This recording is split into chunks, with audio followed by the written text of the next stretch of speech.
Paul and Anna were cornered, the overwhelming presence of Dracula bearing down on them like a dark storm.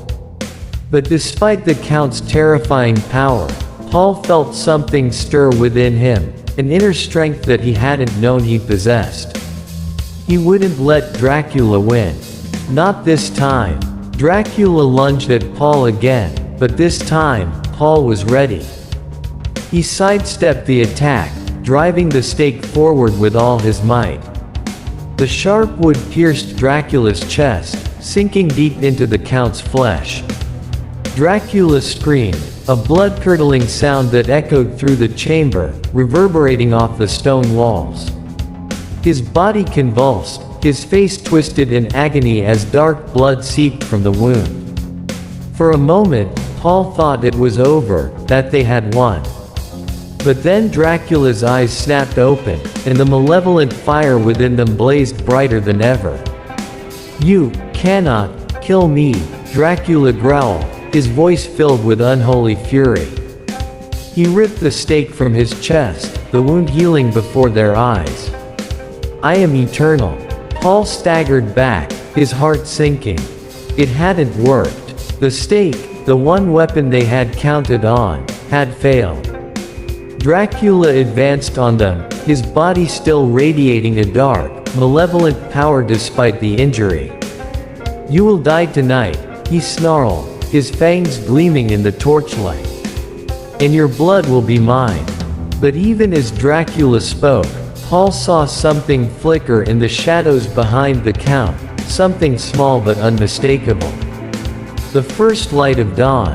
The sun was rising. Slowly, inexorably, the light of day was creeping into the chamber, pushing back the darkness. Dracula hadn't noticed it yet, but Paul had. "You're wrong," Paul said, his voice steady despite the fear coursing through him. "You're not eternal. The sun will end you." Dracula froze, his eyes narrowing as he glanced toward the window. His expression twisted with fury as he realized what was happening.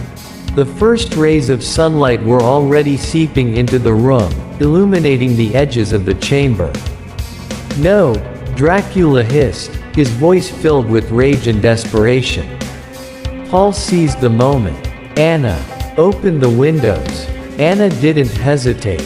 She rushed to the nearest window, pulling back the heavy curtains and letting the sunlight flood into the room. Dracula shrieked, recoiling from the light as smoke began to rise from his skin. "More!" Paul shouted, scrambling to his feet and running to the next window. One by one, they tore the curtains away. The heavy curtains ripped open, one after the other, flooding the chamber with the blinding light of dawn. Sunlight poured into the room, piercing the shadows that had clung to Dracula like a cloak. The Count shrieked in agony, his body twisting and contorting as he staggered back, desperately trying to retreat into the darkness that was quickly vanishing. "No!" Dracula's voice boomed through the room, filled with fury and fear. His skin began to smoke and sizzle where the light touched it, and his once majestic figure now appeared more vulnerable, his dark power visibly waning in the face of the sun. Paul and Anna worked frantically, pulling down the remaining curtains and letting every corner of the room be bathed in the harsh, cleansing light. They had no time to think, no time to feel anything but the raw, driving need to survive. With the chamber fully illuminated, Dracula was now fully exposed. His pale, ethereal skin blistered and cracked as the light ravaged his form. Still, he fought to maintain his composure, his eyes burning with hate as they fixed on Paul. "You think this will stop me?" He spat, his voice a guttural snarl. "You think sunlight can destroy what has endured for centuries? You are nothing but insects before me." Paul, out of breath and heart pounding, stepped forward, brandishing the silver cross. "This ends now," he declared, though his voice trembled with fear. "You're not invincible, Dracula. Your time is over." Dracula hissed and recoiled from the cross, but he wasn't finished. In one last desperate surge, the Count's figure twisted into a blur of shadows, his inhuman speed carrying him across the room as he lunged toward Paul. His claws extended, ready to tear through flesh, his eyes glowing with the last remnants of his ancient malice. Paul barely had time to react. His heart raced as he swung the cross toward Dracula, hoping against hope that it would slow him down. But it was Anna who acted first. In a moment of instinct and desperation, Anna grabbed one of the fallen curtain rods, its metal tip sharp and gleaming in the sunlight, and thrust it toward Dracula with all her strength. The makeshift weapon plunged into the Count's chest, piercing him just as the sun's full power struck him. Dracula's eyes widened in shock and fury as he screamed, a sound that seemed to shake the very foundation of the castle.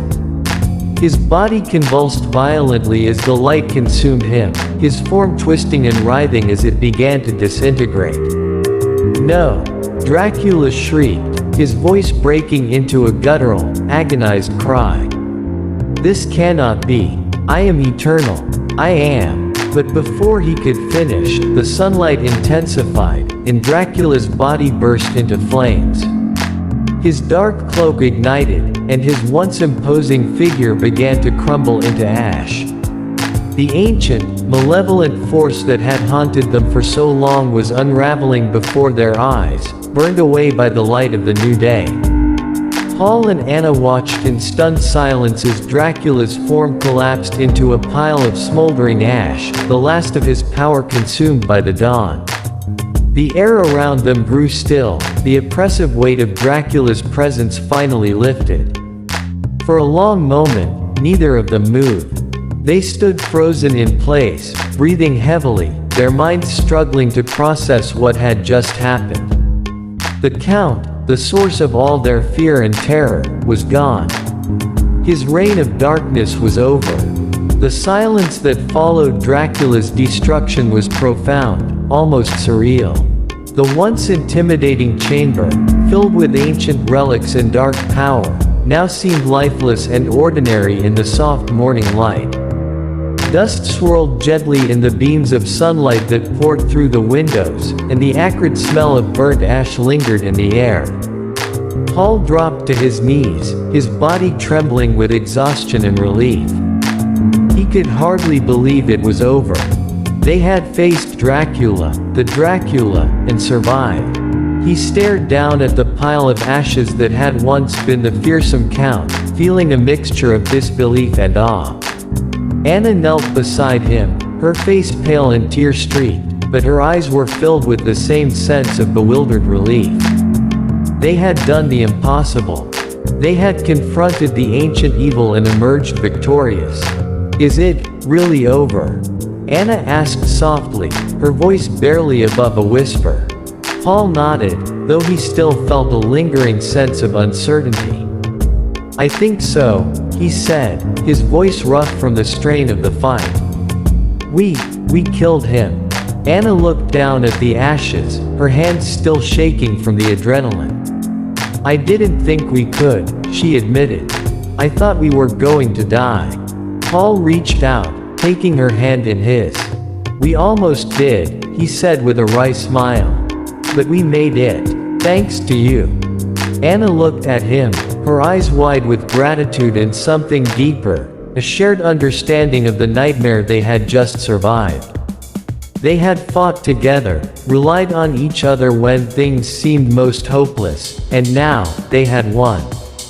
There was a bond between them, forged in the crucible of their fear and determination. For a few moments, they allowed themselves to sit in silence, their minds reeling from the events that had unfolded. The nightmare was over, but the toll it had taken was clear. Their bodies ached, their nerves frayed, and the loss of their friends weighed heavily on their hearts. But they were alive, and that alone felt like a miracle. The castle, once a place of suffocating darkness and ancient evil, now seemed eerily quiet in the light of day. Paul and Anna moved slowly through the corridors, their footsteps echoing in the vast, empty halls. Every corner of the castle seemed different now that Dracula was gone, as if the very stones had been released from his control. They made their way back to the entrance, their minds still reeling from the ordeal they had just survived. The castle's doors creaked as they pushed them open, stepping out into the fresh, cool air of the morning. The world outside was bathed in soft sunlight, the sky a pale, clear blue. It was a stark contrast to the horrors they had faced inside. As they stood on the steps of the castle, gazing out at the forest that stretched before them, Paul felt an overwhelming sense of relief. They had made it through the night. They had faced the darkness and emerged into the light. But there was no time for celebration.